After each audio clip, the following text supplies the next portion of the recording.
Man United news. Ruben Amorim hits back at Roy Keane as Alejandro Garnacho gesture revealed. Manchester United's midweek win against Ipswich was overshadowed by Alejandro's behavior after being substituted, while Roy Keane has been vocal about his former club. As Manchester United prepare for their FA Cup fifth-round meeting with Fulham on Sunday, the fallout from their midweek victory over Ipswich continues. Ruben Amorim picked up a much-needed win against Kieran McKenna's side, but the victory wasn't without incident. Patrick Dorgu was sent off for United, while Alejandro Garnacho's reaction to being substituted early moments after that red card has hit the headlines. Amorim has been speaking to the media ahead of the weekend cup tie, as he looks to continue a defense of the trophy won under Erik ten Hag last season. Victory on Sunday could do wonders for morale ahead of Premier League games against Arsenal and Leicester, as United aim to get points on the board going into the March international break. Amorim hits back at Keane. Ruben Amorim has made it clear he disagrees with Roy Keane over the former United captain's stance on Bruno Fernandes. Current skipper Fernandes has borne the brunt of Keane's criticism during a season which the Red Devils have predominantly spent in the bottom half of the Premier League table. "I heard about that. I have a different opinion," Amorim said. "Bruno is really important for us in the club, especially for me. He's playing well in a difficult context and he always wants the responsibility. I know as a captain he does things sometimes with his arms, criticizing his teammates, but most of all it's a bit of frustration. He wants to win and sometimes it's difficult to deal with that frustration. Roy Keane has big standards from his time, but I think my opinion is more important than Roy Keane's because I am the coach." Garnacho's gesture. United boss Amorim confirmed Alejandro Garnacho promised to buy dinner for his colleagues after his actions on Wednesday. Garnacho went straight down the tunnel after being sacrificed during the midweek victory, but Amorim has played down talk of any rift. "He came to me," Amorim told reporters. "It was funny because the next day he came to my office and I did some investigations. He went to the dressing room, changed his clothes because he was wet, and he watched the rest of the game but not on the bench. At the end of the game he was there and then he went home. So it's not an issue.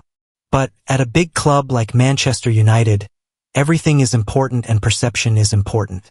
So he's going to pay for a dinner for all of the team and that's it." Ten Hag's Ronaldo issue emerges.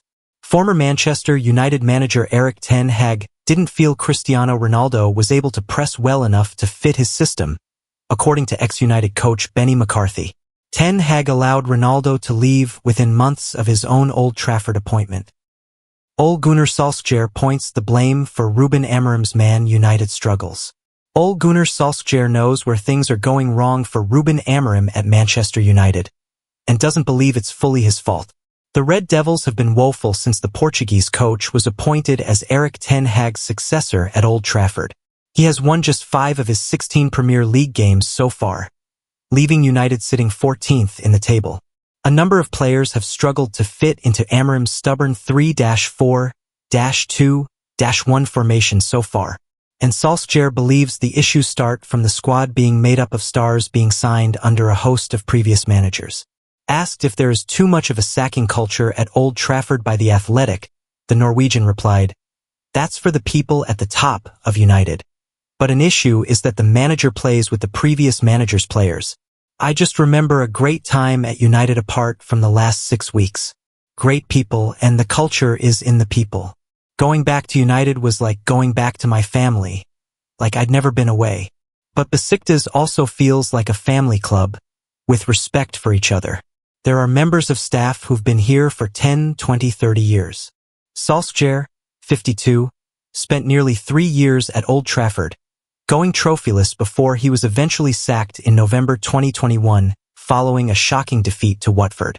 And while things went wrong for Solskjaer with United, he remains proud of the work he did at the club given the challenges he faced. Ho's last 6 weeks were hard.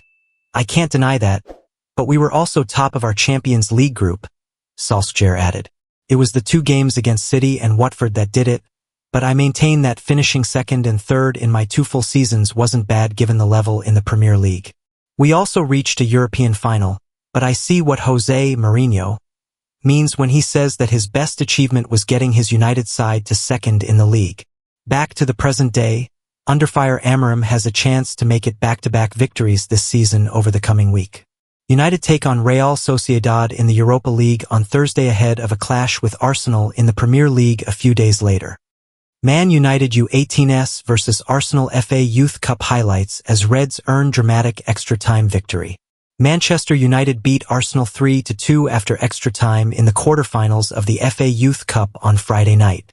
Manchester United beat Arsenal 3-2 on Friday night to earn a spot in the FA Youth Cup semi-finals. United's first team are enduring a miserable season, but the under-18s campaign in the Youth Cup has been a positive story and they march into the last four after a thrilling night at the Emirates. Adam Lawrence's side had already brushed aside Coventry City, Preston North End and Chelsea on their way to the quarterfinals and have now vanquished the Gunners, having come from 2-1 down to win in extra time. Bendito Mantado was the hero with the winning goal after Jadon Camison leveled for United late in the second half. The Reds led through Jack Fletcher, but Arsenal responded to lead through Lewis Copley and a Max Dowman penalty. United will play either Aston Villa or Plymouth in the last four. Match analysis. David Moyes approached Darren Fletcher in the Goodison Park tunnel last weekend and asked how his two boys were doing in the academy. Moyes would have found out the answer for himself if he tuned in to watch Manchester United's game in the FA Youth Cup quarter-final on Friday. United found an extra-time winner to secure a semi-final date with either Aston Villa or Plymouth, and you can read our match analysis here. Fulham boss Marco Silva fires warning ahead of Man United FA Cup reunion. Fulham face Manchester United in the FA Cup, 2 years on from their trip to Old Trafford when Silva and two players were sent off in a 3-1 defeat. Having been 1-0 up, Marco Silva insists he will never change his management style 2 years on from his Old Trafford meltdown. Silva was sent off along with players Aleksandar Mitrovic and Willian in an FA Cup quarter-final at Manchester United 2 seasons ago. Fulham had been 1-0 up, but the 9 men ended up losing 3-1, and they are back at Old Trafford in the 5th round on Sunday. Fulham boss Silva said, "I learn from all the moments in my career. I try to take something from when I analyze my team, myself, my staff. But I'm passionate and I'm not going to change. It's impossible to change. We all know the limits, the margins.